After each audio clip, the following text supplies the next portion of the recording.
Hello and welcome to Serious Economics. Now we are going to see block 13, which is international banking. So let's see.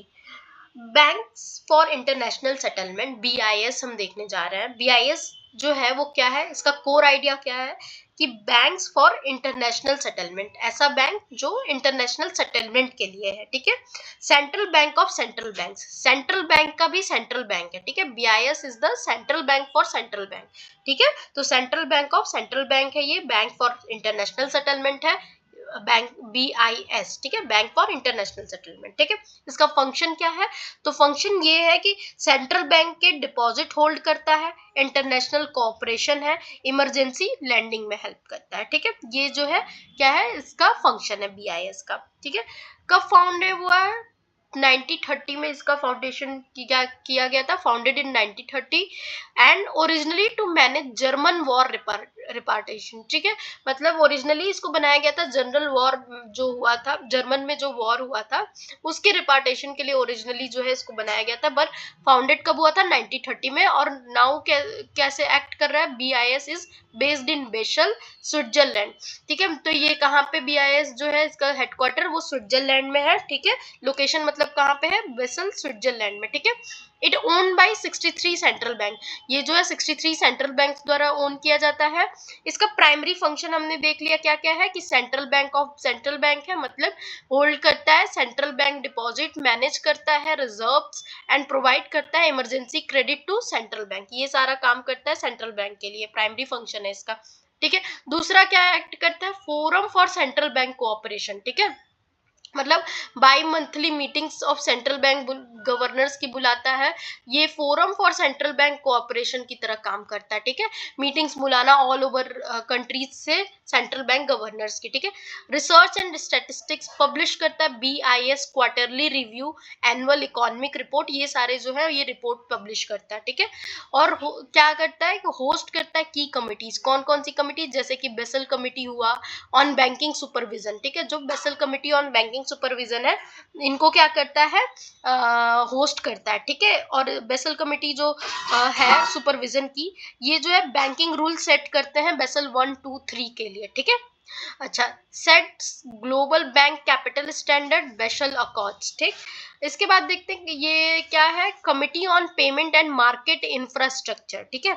और क्या host करता है की committees में? पहला तो बेसल कमिटी, दूसरा CPMI. ठीक है. पहला BCBS मतलब Basel committee on banking supervision, दूसरा CPMI मतलब committee on payment and market infrastructure. ठीक है. इन दो कमिटीज को जो है देखते हैं. पहला कमिटी तो हमने देख लिया कि इसमें बैंक कैपिटल स्टैंडर्ड मतलब सेट करना, जिसमें बैंकिंग रूल सेट करते हैं बेसल 1, 2, 3 को. ठीक है.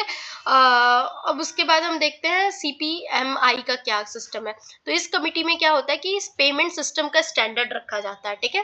फिर दूसरा है फाइनेंशियल स्टेबिलिटी बोर्ड. ये क्या करता है? कोऑर्डिनेट करता है ग्लोबल फाइनेंशियल रेगुलेशन को, आइडेंटिफाई करता है सिस्टमेटिकली इंपॉर्टेंट फाइनेंशियल इंस्टीट्यूशंस को. ये काम है फाइनेंशियल स्टेबिलिटी बोर्ड का. ठीक है. मार्केट कमिटी भी एक होती है, उसका क्या काम है? फॉरेक्स एंड फाइनेंशियल मार्केट के लिए. ठीक है.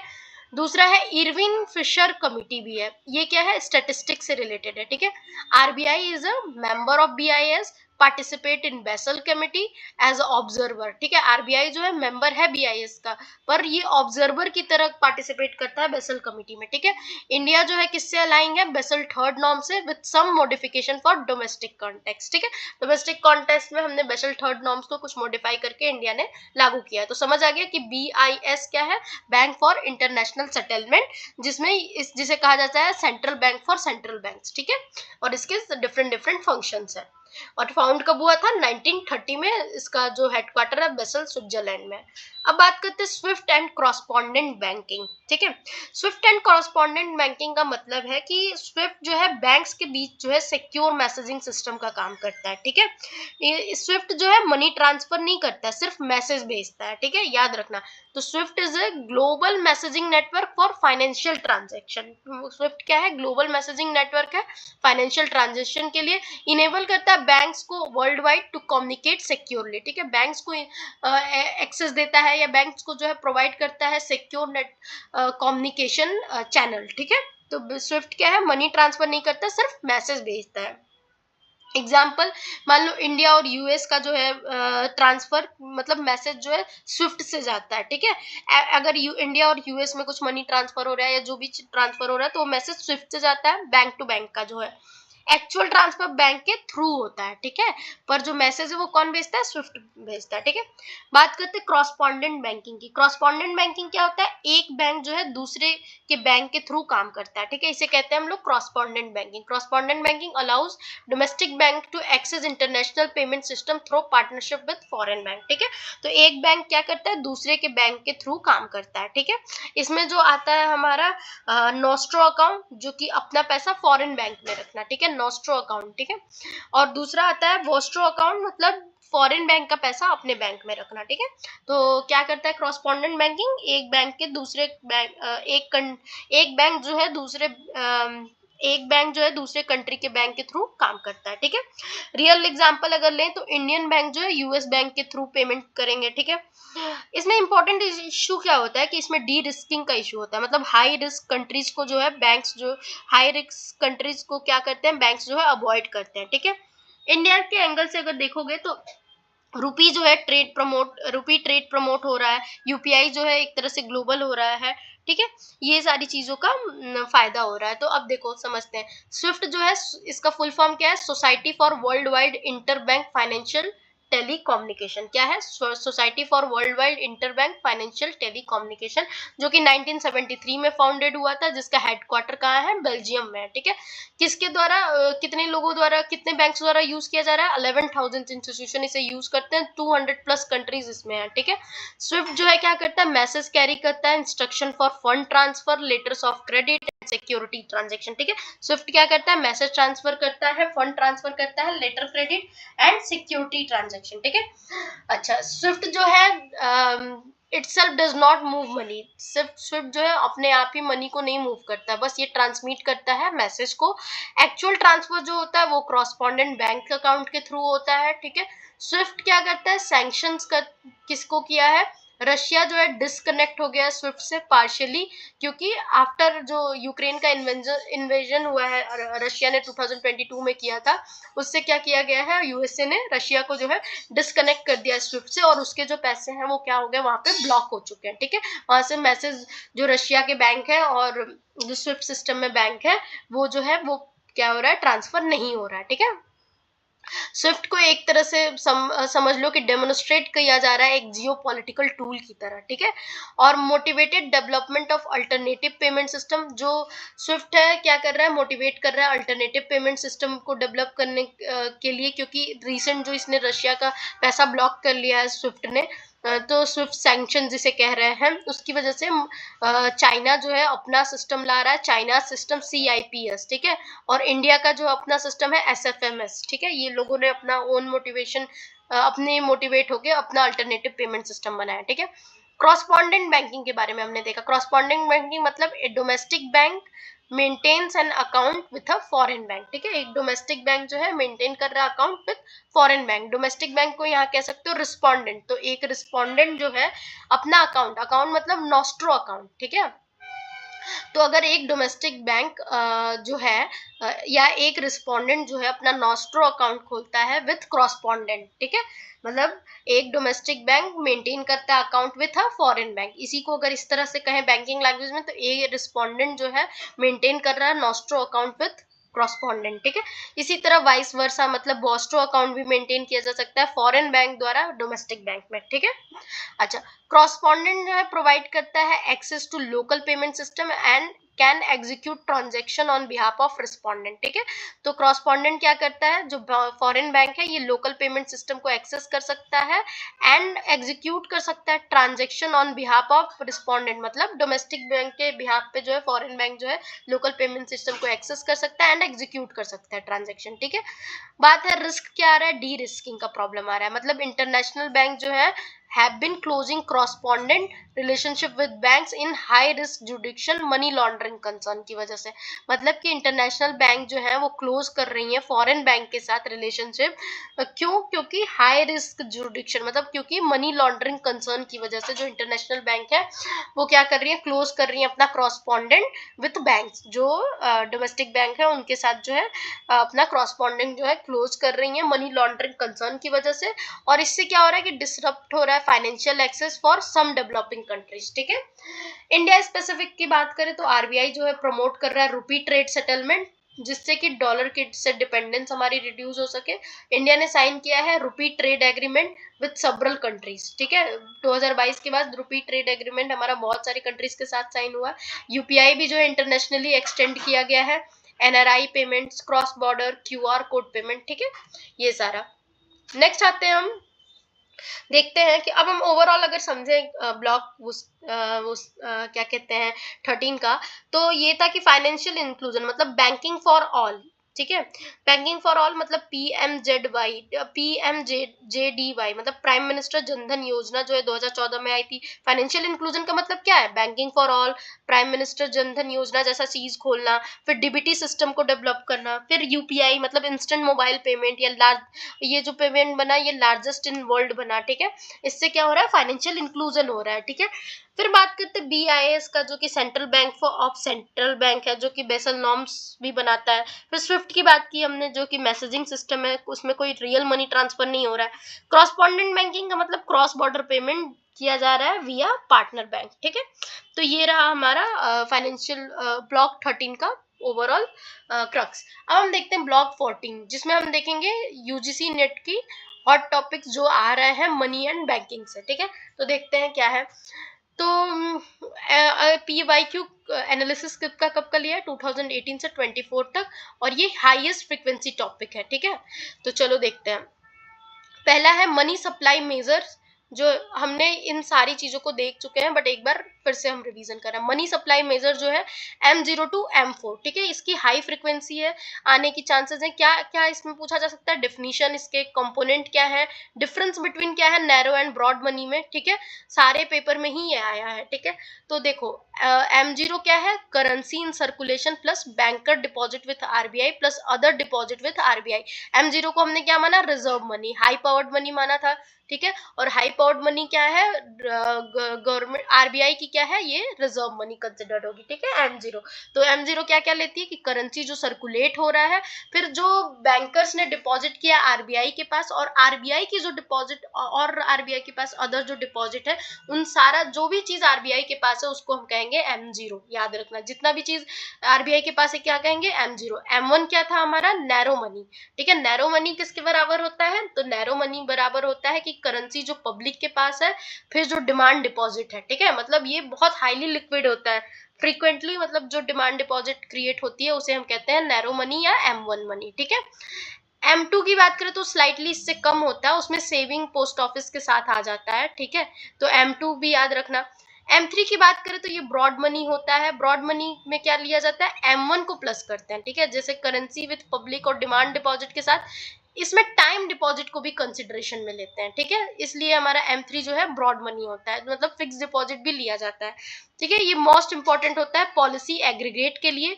ठीक है, अगर की पॉइंट की बात करें तो M1 जो है मोस्ट लिक्विड है, M3 जो है स्टैंडर्ड पॉलिसी टारगेट है, M0 जो है हाई पावर्ड मनी है। ठीक है, जिसे मॉनिटरी बेस भी मानते हैं। अच्छा, कॉमन एग्जाम में क्या क्या पूछा गया था कि which is the narrow measure of money supply, तो नैरो मेजर मनी सप्लाई का कौन सा है, तो आंसर था M1। ठीक है, M3 को क्या कहा जाता है, तो ब्रॉड मनी कहा जाता है। What distinguishes between M1 from M3। ठीक है, एक और क्वेश्चन था कि क्या M1 को M3 से अलग करता है। ठीक है, तो टाइम डिपॉजिट जो है ऐड होता है M3 में, जो कि M1 में नहीं होता है। ठीक है, M1 में बस डिमांड डिपॉजिट कंसिडर करते हैं। ठीक है, दूसरा टॉपिक हम देखते हैं money multiplier and credit creation की। ठीक है, money multiplier and credit creation की। तो सिंपल मल्टीप्लायर हम किस तरह रिप्रेजेंट करते हैं, m इक्वल टू, मल्टीप्लायर को याद रखना है स्मॉल m से रिप्रेजेंट करेंगे, तो मल्टीप्लायर इक्वल टू 1 में CRR। ठीक है, फुल मल्टीप्लायर किस तरह से रिप्रेजेंट करेंगे, ये देखो, ये सिंपल मल्टीप्लायर हुआ, ये फुल मल्टीप्लायर। फुल मल्टीप्लायर जो होगा small m equal to 1 + c divided r + c + e। ठीक है, इक्वल किसके होगा, मनी सप्लाई के, ठीक है। मनी सप्लाई किसके इक्वल होगा, स्मॉल m इंटू एच के, ठीक है। तो देखो स्मॉल m जो है ये किसके बराबर हो रहा है, 1+c divided r plus C plus E, ठीक है। 1+c मतलब कि करेंसी जो सर्कुलेशन में है, तो 1+ करेंसी सर्कुलेशन, ठीक है। 1+ करेंसी सर्कुलेशन अपॉन में क्या होगा, ये तुम्हारा CRR, ठीक है, cash reserve ratio plus currency circulation plus excess reserve, ठीक है। ये सारा जो होगा ये क्या होगा, इसको डिवाइड कर दोगे आप, टोटल डिवाइड कर दोगे CRR currency circulation excess reserve को 1+c के, तो आपका निकल जाएगा फुल मनी मल्टीप्लायर, ठीक है, फुल मल्टीप्लायर। और सिंपल मल्टीप्लायर 1/CRR से निकाल सकते हैं। मनी सप्लाई का फॉर्मूला क्या देखा था, तो स्मॉल m इंटू एच, मतलब स्मॉल m मतलब multiplier into high powered money से हमारा मनी सप्लाई निकल जाएगा। क्रेडिट क्रिएशन कैसे होता है कि इनिशियल डिपॉजिट में आप मल्टीप्लाई कर दो 1/CRR, तो आपका क्रेडिट क्रिएट हो जाएगा, ठीक है। चलो बस यही है इसमें। अब देखते हैं आरबीआई पॉलिसी रेट के बारे में, ठीक है। तो आरबीआई की पॉलिसी रेट, रेपो रेट जो है 6.25% है फरवरी 2025 के डाटा के अकॉर्डिंग, जो कि कट हुआ है 25 बीपीएस जो प्रीवियस रेट था रेपो रेट का, ठीक है। सीआरआर जो है 4% चल रहा है, एसएलआर जो है 18% है, रिवर्स रेपो जो है 3.35% है, ठीक है, जो कि इफेक्टिवली रिप्लेस्ड हो गया एसडीएफ द्वारा, ठीक है। एसडीएफ रेट क्या है हमारा 6% है, फ्लोर ऑफ कॉरिडोर जिसे कहते हैं। एमएसएफ रेट जो है 6.50 है, सीलिंग जिसे कहते हैं। बैंक रेट जो है 6.50 है, ठीक है। इन्फ्लेशन जो टारगेट है हमारा 4+-2% है। एमपीसी में कितने, मॉनेटरी पॉलिसी कमिटी जो है उसमें 6 मेंबर होते हैं, 3 आरबीआई के, 3 एक्सटर्नल होते हैं, ठीक है। आरबीआई के करंट गवर्नर कौन है, संजय मल्होत्रा, ठीक है, 2020-24 के अकॉर्डिंग दिसंबर में, ठीक है। रिमेंबर क्या करना है कि रेपो जो है की पॉलिसी रेट है, ऑल अदर रेट्स जो है इसी से लिंक्ड है, रेपो से ही, ठीक है। MSF marginal standing facility equal कितना है, रेपो में से रेपो प्लस 25 बीपीएस कर लो, मतलब 6.25 प्लस 25 बीपीएस कर लोगे तो एमएसएफ रेट क्या आ जाएगा तुम्हारा 6.50%, ठीक है। एसडीएफ क्या है कि रेपो में से आप 25 बीपीएस माइनस कर दो, ठीक है, तो 6 आ जाएगा आपका क्या, एसडीएफ रेट, ठीक। चलो बेसल नॉर्म की बात करें तो 1, 2, 3 डिफरेंस एंड स्पेसिफिक रेशियो जो है डायरेक्टली पूछा जाता है। तो बेसल 1 जो है 1988 में आया था, जिसमें CRAR जो है मिनिमम 8% रखने की बात कही थी, ठीक है। सिंपल रिस्क वेट जो था बेसल 1 में, सिंपल रिस्क वेट की बात हो रही थी, ठीक है। बेसल 2 नॉर्म आया 2004 में, 1 कब आया 1988 में, बेसल 2 जो है 2004 में आया। इसमें 3 पिलर्स थे, कैपिटल, सुपरविजन एंड डिस्क्लोजर, ठीक है। मोर रिस्क सेंसिटिव था जो बेसल 2 था, ठीक है। बेसल थर्ड जो आया वो है 2010 में आया, जिसमें CET 1 मिनिमम 4.5% मेंटेन करने के लिए कहा गया। कैपिटल कंजर्वेशन और बफर जो है 2.5% मेंटेन करने के लिए कहा गया। LCR जो है 100% और NSFR जो है 100%, ठीक है। लेवरेज रेशियो कितना कहा गया 3%, ठीक है। इंडिया ने कितना मेंटेन कर रखा है, तो CRAR जो है 9% कर रखा है, बेसल थर्ड के नॉर्म से अधिक कर रखा है हमने। CET भी जो है हमने 5.5% कर रखा है, जबकि क्या कितना रहा है 4.5% मेंटेन करना, तो हम ज्यादा कर रहे हैं, ठीक है। अच्छा एग्जाम क्वेश्चन कौन सा आ रहा है कि LCR was introduced in which Basel accord, तो किस अकॉर्ड में है, तो बेसल थर्ड अकॉर्ड में, ठीक है। What is the minimum CRAR required for under Basel third in India, तो आंसर है 9%, ठीक है। और CET 1 कितना स्टैंड फॉर कर रहा है, तो कॉमन इक्विटी टायर 1, ठीक है, इसका मतलब ये होता है कॉमन इक्विटी टायर 1। अब बात करते हैं किस चीज की, इन्फ्लेशन टारगेटिंग एंड एमपीसी की। तो इंडिया ने अडॉप्ट किया फ्लेक्सिबल इन्फ्लेशन टारगेटिंग 2016 में, जिसका टारगेट था CPI 4% रहे एंड विथ 4+-2% के बैंड में, मतलब 2 to 6% के जो है हमारा क्या रहे इन्फ्लेशन टारगेट रहा, ठीक है, 4+-2%, ठीक। बात करते हैं एमपीसी में 6 मेंबर थे, हमने देख लिया। गवर्नर थे, फिर 2 डिप्टी गवर्नर थे, 3 एक्सटर्नल मेंबर थे, ठीक। एक्सटर्नल मेंबर जो है अपॉइंटेड किसके द्वारा किए जाते हैं, फॉर 4 ईयर टर्म, ठीक है। डिसीजन जो है मेजोरिटी बोर्ड पे होता है, कास्टिंग बोर्ड जो है गवर्नर को मिलता है। 6 मीटिंग जो है पर ईयर होना जरूरी है, जो जो मॉनेटरी पॉलिसी कमिटी है उसकी, ठीक है। इन्फ्लेशन जो है आउटसाइड अगर बैंड के आउटसाइड चला गया 3 कॉन्सिक्यूटिव क्वार्टर, तो आरबीआई को एक्सप्लेन करना होगा पार्लियामेंट में, ठीक है। अच्छा ऑपरेशनल टारगेट कितना है, ऑपरेशनल टारगेट जो है weight average call money rate near repo rate, ठीक है। ऑपरेशनल टारगेट जो है weight average call money rate जो है रेपो रेट के नियर होना चाहिए। ठीक है। इंडियाज इन्फ्लेशन टारगेट पूछा जाता है जो कि 4 ± 2% है। एमपीसी जो है हैज हाउ मेनी मेंबर, ये पूछा गया है तो 6 मेंबर है। हु इज द कास्टिंग, किसके पास कास्टिंग बोर्ड पावर है, तो आरबीआई गवर्नर के पास। ठीक है। अब बात करते हैं एनपीए क्लासिफिकेशन एंड आईबीसी के बारे में। तो एनपीए जो है loan where interest principal overdue for more than 90 days, जब 90 डेज से ज्यादा जो है लोन जो है नहीं चुकाया जा रहा है, ज्यादा ओवरड्यू हो गया, तो वो एनपीए हो गया हमारा। क्लासिफिकेशन क्या है, स्टैंडर्ड, स्टैंडर्ड मतलब सब standard NPA less than 12 month. ठीक है। मतलब स्टैंडर्ड मतलब जो सब स्टैंडर्ड मतलब जो एनपीए 12 महीने से कम जो है उनको कहा जाता है डाउटफुल। ठीक है, डाउटफुल एनपीए। ठीक है, सॉरी, स्टैंडर्ड या सब स्टैंडर्ड में जो आता है सब स्टैंडर्ड एनपीए जो कि लेस देन 12 मंथ होते हैं। डाउटफुल किसे कहा जाता है, जो मोर देन 12 मंथ होते हैं। ठीक है। लॉस एसेट्स फिर आता है। ठीक है, पहले सब स्टैंडर्ड आएगा, फिर डाउटफुल आएगा, फिर लॉस एसेट आएगा। ठीक है, सॉरी, स्टैंडर्ड आएगा, फिर सब स्टैंडर्ड आएगा, फिर डाउटफुल आएगा, फिर लॉस एसेट। ठीक है। इंडिया का जो ग्रॉस एनपीए है वो पीक्ड कितना है, 11.5% 2018 में। ठीक है, और मार्च 2024 तक ये 3.9% रह गया है। ठीक है, मतलब हमारा एनपीए कम हुआ है। ठीक। आईबीसी जो 2060 का है वो क्या कहता है कि 330 डेज जो है रेजोल्यूशन फॉर रेजोल्यूशन। ठीक है, 330 दिन में रेजोल्यूशन करो। एनसीएलटी का एडजुडिकेट किया गया। सीओसी जो है अप्रूव किया रेजोल्यूशन प्लान 66% वोट के साथ। ठीक है। वाटरफॉल मतलब financial creditor first, then operational creditor, then equity, इसे कहते हैं वाटरफॉल। ठीक है, financial creditor first, then operational credit, then equity. ठीक है।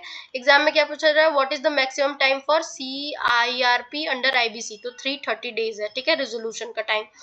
ठीक है, किसी भी एसेट को एनपीए हम कब कहेंगे, जब वो डिफॉल्ट कर जाएगा 90 डेज से ज्यादा। ठीक है। फिर हमने Gresham law and functions of money देखी, तो इसमें फंक्शन जो मनी का हमें पता ही है कि प्राइमरी सेकेंडरी फंक्शन है। प्राइमरी में medium of exchange, unit of account, secondary में store of value, standard default payment. And Gresham law के बारे में बात की गई थी। ग्रेसम लॉ मतलब बैड मनी जो है गुड मनी को ड्राइव आउट कर देती है। ठीक है, डिवेस्ड करेंसी ही सर्कुलेट होती रहती है, और डिवेस्ड करेंसी जो चीप करेंसी है वो फुल वेट होल्ड करती है। ठीक। फिर उसके बाद हमने देखा रिवर्स ग्रेसम लॉ, जिसको थियर्स लॉ भी बोलते हैं। ठीक है, तो ये जो है इन सम कंडीशन गुड मनी जो है वो भी डिस्प्लेस कर देती है बैड मनी को, जहां पे लीगल टेंडर लॉ जो है इन्फोर्स ना हो। ठीक है, तो ग्रेसम लॉ किसने प्रोपाउंड किया था, तो थॉमस ग्रेसम ने। स्टेट ग्रेसम लॉ, तो bad money drive out good money from circulation, यही है ग्रेसम लॉ। ठीक है। मॉनेटरी ट्रांसमिशन चैनल के बारे में बात करें तो 5 चैनल थे इसमें। कौन कौन से, इंटरेस्ट रेट चैनल जो कि ट्रेडिशनल इंटरेस्ट रेट चैनल था, क्रेडिट चैनल था, एक्सचेंज रेट था, एसेट प्राइस चैनल था, एंड एक्सपेक्टेशन चैनल था। ठीक है, तो इंटरेस्ट रेट चैनल में ट्रेडिशनल आईएसएलएम का था, कॉस्ट ऑफ बोरोइंग इंक्लूड होता है इसमें। क्रेडिट चैनल में bank lending plus balance sheet की बात हो रही है। एक्सचेंज रेट चैनल में ओपन इकोनॉमी है। एसेट प्राइस चैनल में Tobin Q plus wealth effect. ठीक है, एक्सपेक्टेशन चैनल में मोस्ट पावरफुल है ये, और क्रेडिबिलिटी भी है। इंडिया मोस्ट इंपॉर्टेंट चैनल कौन सा है, क्रेडिट चैनल। ठीक है, मेनी क्रेडिट कंस्ट्रेंट बोरोअर है, इस वजह से क्रेडिट चैनल इंडिया का मोस्ट इंपॉर्टेंट है। एंड एक्सचेंज रेट चैनल भी है जो कि ओपन इकोनॉमी को बताता है। ठीक है। एमसीएलआर एंड ईबीएलआर जो है वो इम्प्रूव्ड ट्रांसमिशन स्पीड को इम्प्रूव करता है। ठीक है, अगर क्वेश्चन पूछे तो क्या पूछता है कि which monetary transmission channel work through changes in property and stock prices, तो है एसेट प्राइस चैनल। ठीक है, कौन सा मोस्ट पावरफुल ट्रांसमिशन चैनल है इन्फ्लेशन टारगेट करने के लिए, एक्सपेक्टेशन चैनल। ठीक है। Then time inconsistency and rule versus description में देखें तो क्या है, तो Nobel prize winner and inflation bias concept जो है पूछा जाता है। ठीक है, तो अगर बात करें तो टाइम इनकंसिस्टेंसी जो है किडलैंड प्रिस्कॉट जो है नोबेल प्राइज जीते थे इसके लिए 2004 में, जो बताते हैं कि central bank announces zero inflation but has incentive to inflate once wage are fixed. ठीक है, कि सेंट्रल बैंक अनाउंस करती है कि जीरो इन्फ्लेशन है, पर incentive to inflate once wage are fixed. ठीक है, उसके बाद रिजल्ट क्या आता है, इन्फ्लेशन बायस आता है। सोल्यूशन क्या है कि सेंट्रल बैंक इंडिपेंडेंस रहे, रेपुटेशन रहे, अपना मेंटेन करे, इन्फ्लेशन टारगेटिंग। ठीक है, मतलब कि ऐसा नहीं कि एक बार कहे कि इन्फ्लेशन मेंटेन रहेगा और फिर बढ़ा दो अपने वक्त के साथ। ठीक है, तो सेंट्रल बैंक जो है इंडिपेंडेंट रहना चाहिए, रेपुटेशन रहना चाहिए उसका, इन्फ्लेशन टारगेटिंग पे फोकस होना चाहिए, जो कह रही है वही बात काम करे, ठीक है। रूल्स की बात करें तो फ्रीडवेंट K% रूल, ठीक है, ये क्या है, प्रिडिक्टेबल है बट इनफ्लेक्सिबल है, ठीक है। इसमें डिस्क्रिशन की बात करें तो flexible but prone to inflation bias, ठीक है। कंस्ट्रेंट डिस्क्रिशन की बात करें, framework with flexibility within inflation targeting. Taylor जो 1993 में आया वो क्या है, R equal to R star plus 0.5 pi minus pi star plus 0.5 Y minus Y star, ठीक है। इंडिया इज क्या है, MPC कंस्ट्रेंड है, कंस्ट्रेंट डिस्क्रिशन है। टाइम इन कॉमन एग्जाम में क्या पूछा जा सकता है कि time inconsistent monetary policy was shown by तो Kydland and Prescott. Taylor rules किसके द्वारा प्रपोज किया, इन कब ईयर में प्रपोज किया गया, 1993 में, ठीक है। UPI and financial inclusion data की बात करें तो पीएम जनधन योजना जो है अगस्त 2014 में लॉन्च हुआ था। 520 मिलियन अकाउंट है 2024 तक। जीरो बैलेंस अकाउंट है। रुपए डेबिट कार्ड जो है 2 लाख एक्सीडेंट इंश्योरेंस को मिलता है। डीबीटी चैनल क्या है, world largest financial inclusion program है डीबीटी चैनल, ठीक है। यूपीआई जो है लॉन्च किया गया था अप्रैल 2016 में, किसके द्वारा, एनपीसीआई के द्वारा, ठीक है। 10 बिलियन ट्रांजेक्शन हुआ है अगस्त 2023 में, मंथली रिकॉर्ड, ठीक है।